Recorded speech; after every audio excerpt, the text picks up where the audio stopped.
University of engineering and management কলকাতার CST ও সিএসআইটি বিভাগ অত্যন্ত আনন্দের সঙ্গে তাদের third international conference on advanced computing and system 2026 এর সাফল্যের কথা ঘোষণা করছে। ইউইএম এর বিশেষ সম্মেলনটি অনুষ্ঠিত হয় 26 ও 27 জুন কলকাতা ক্যাম্পাসে। এই সম্মেলনের প্রধান অতিথি হিসাবে উপস্থিত ছিলেন S N. Bose national centre for basic সায়েন্সের অধিকর্তা ডক্টর তনুশ্রী সাহা দাশগুপ্ত।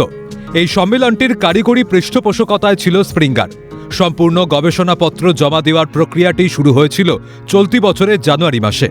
এই সময় ভারতের বিভিন্ন রাজ্য থেকে মোট 409টি গবেষণাপত্র জমা পড়েছিল। পাশাপাশি বেলজিয়াম ও দক্ষিণ কোরিয়ার মতো দেশগুলো থেকেও বেশ কিছু আন্তর্জাতিক গবেষণাপত্র পাওয়া গিয়েছিল।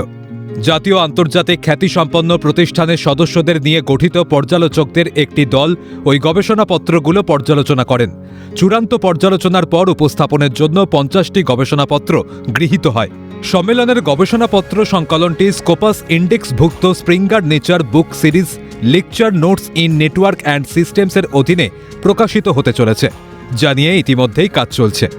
সম্মেলনে বক্তা হিসাবে অংশগ্রহণ করেন এনআইটি দুর্গাপুরের ডক্টর পরাগ গুহ ঠাকুরতা, আইআইএসইআর কলকাতার গণিত ও পরিসংখ্যান বিভাগের অধ্যাপক ও বিভাগীয় প্রধান ডক্টর কোয়েল দাস, সিএসআইআর আইআইসিবির structural biology and bioinformatics বিভাগের সিনিয়র প্রিন্সিপাল সায়েন্টিস্ট ও deputy head doctor Saikat Chakraborty, Portugal polytechnic university of পোর্টাল গ্রের অধ্যাপক ডক্টর লুইস মিগুয়েল কার্ডোসো সহ অন্যান্য বিশিষ্ট ব্যক্তিবর্গ।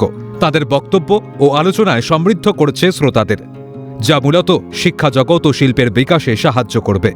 শুধু তাই না, এআই, আইওটি, সাইবার নিরাপত্তা এবং ব্লকচেনের মতো প্রযুক্তির অগ্রগতিতে উল্লেখযোগ্য ভূমিকা গ্রহণের পাশাপাশি উদ্ভাবন ও জ্ঞান বিনিময়ের মাধ্যমে ভবিষ্যতের সামাজিক প্রেক্ষাপট গঠনে সহায়তা করবে। ক্যালকাটা নিউজ।